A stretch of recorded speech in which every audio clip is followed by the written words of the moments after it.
31 janvier 2011.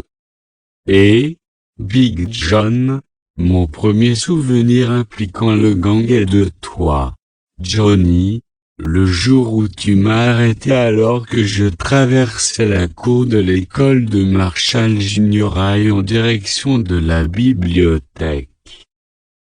Tu m'as fait remarquer que nous étions dans le même cours de sciences.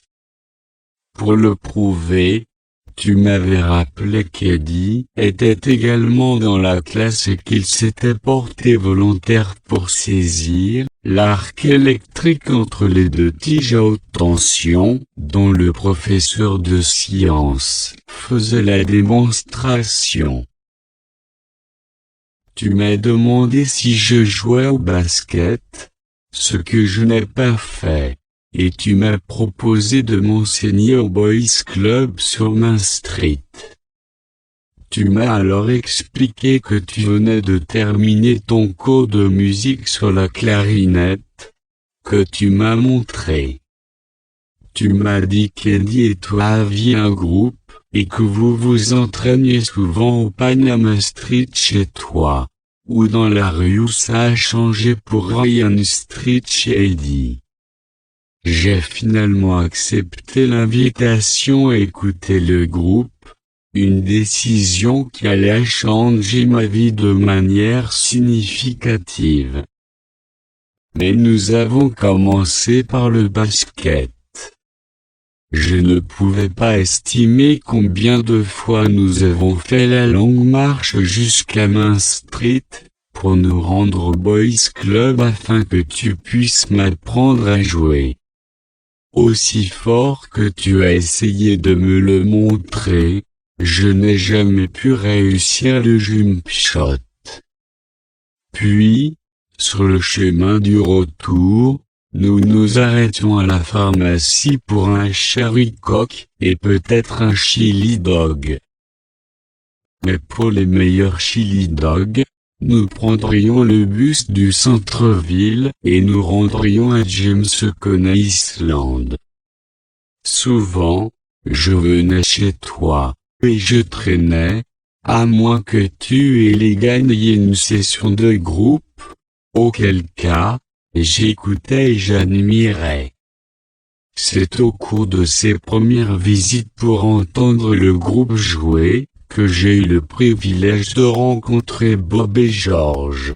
Il semble, rétrospectivement, que j'ai passé des tonnes et des tonnes d'heures à bavarder, comme George avait l'habitude de le dire, avec chacun de vous.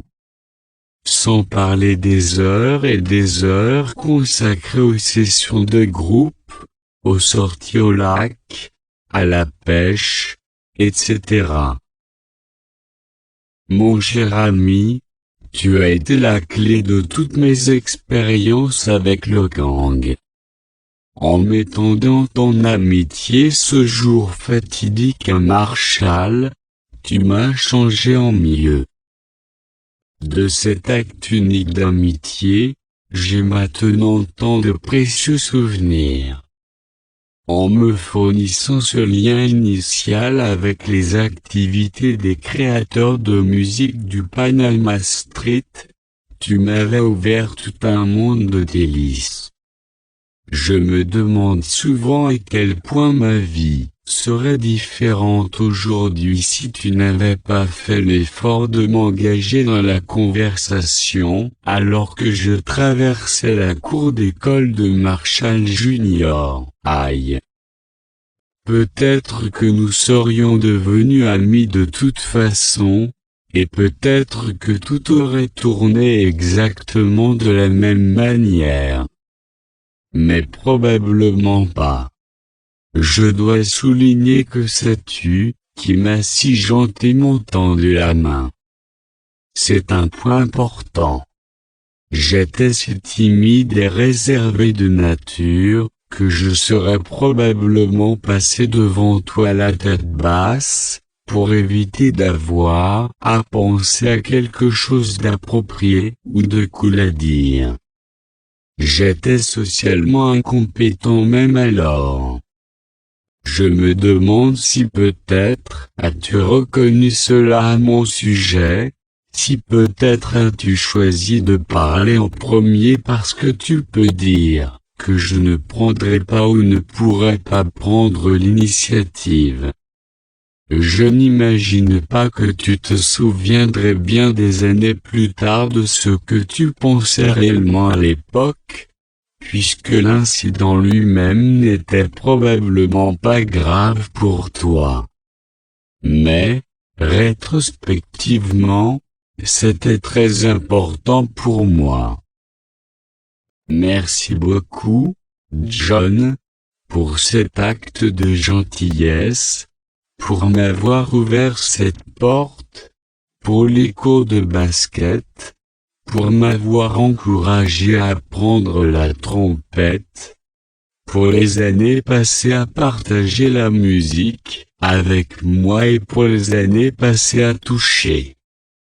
Les fardeaux de la fin de la vie nous ont ralenti à un échange occasionnel de notes, mais à ce jour, ils n'ont pas diminué dans mon esprit la valeur édifiante de ton amitié.